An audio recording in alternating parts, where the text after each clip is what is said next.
عزیز طلباء و طالبات جماعت 11ویں، اس سے قبل کے پیریڈ میں ہم نے جنوبی بھارت کی سلطنتوں کے بارے میں دیکھے تھے۔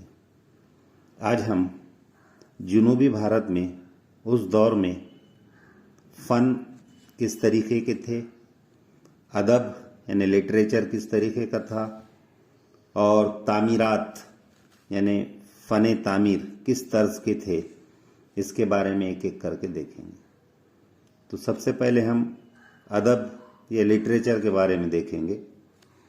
قدیم دور سے نظم اور قواعد لکھنے کی روایات جنوبی ہند میں رائج تھی، یعنی سنسکرت زبان اس وقت رائج تھی، اور سنسکرت زبان کے اندر نظم اور قواعد یعنی گرامر لکھنے کی روایت تھی۔ اس سے پہلے بھی ہم نے پانینی وغیرہ کی کتابیں قواعد کے بارے میں جو ہے اس کے بارے میں دیکھے تھے۔ سنگم ادب، سنگم یعنی دو زبانوں سے مل کر بنا ہوا ادب، قدیم تمل روایتوں کو بیان کرنے والا اہم ادب مانا جاتا ہے۔ یہ ادب جنوبی ہند کی تاریخ کا اہم ذریعہ ہے۔ تو اس زمانے میں جو سنگم ادب کی تشکیل ہوئی یا جو لکھا گیا، تخلیق ہوئی، وہ ادب تامل ریاستوں کے بارے میں معلومات حاصل کرنے کا اہم ذریعہ ہے۔ اس کے ذریعے سے ہم جنوبی بھارت کی تاریخ کو معلوم کر سکتے ہیں۔ سنسکرت ادب کے نقطہ نظر سے عہد وسطیٰ کا یہ دور اہم مانا جاتا ہے۔ تو جنوبی بھارت میں ہمارا مہاراشٹر بھی آتا ہے، تو اس جانب سنسکرت زبان بولی جاتی تھی۔ تو عہد وسطیٰ کا دور یعنی 9ویں صدی سے 16ویں صدی تک کا جو دور ہے، عہد وسطیٰ کہلاتا ہے۔ اس دور میں یہاں پر مہاراشٹر کے ودربھ میں خاص طور پر سنسکرت زبان میں بہت ساری کتابیں تخلیق ہوئی، جس میں کالیداس کی تحریر کردہ میگھ دوت ایک کتاب کا نام ہے، یہ اس کی مثال ہے۔ واکاٹک دور حکومت میں پراکرت زبان میں مختلف ادبی تحریروں کو سراہا گیا۔ پرور سین دوم نے سیتو بند تحریر کی، ہری وجیہ سرو سینا نے تیار کی۔ تو جیسا کہ ہم نے دیکھے کہ واکاٹک گھرانے کے، ساتواہن گھرانے کے جو راجا تھے، یہ ادب کے دلدادہ تھے۔ ان کے دربار میں ادیبوں کو رکھا جاتا تھا، اور بادشاہ خود بھی جو ہے تو کتابیں تحریر کرتے تھے، تخلیق کرتے تھے۔ تو اس لیے اس دور میں بہت ساری سنسکرت زبان اور ایک بولی بھاشا جو تھی مہاراشٹر کی پراکرت زبان، اس میں یہ ادب جو ہے تو تخلیق پایا۔ تو ادب میں یہ چیزیں، قواعد کی کتابیں، نظم کی کتابیں جو ہے تو تخلیق پائی۔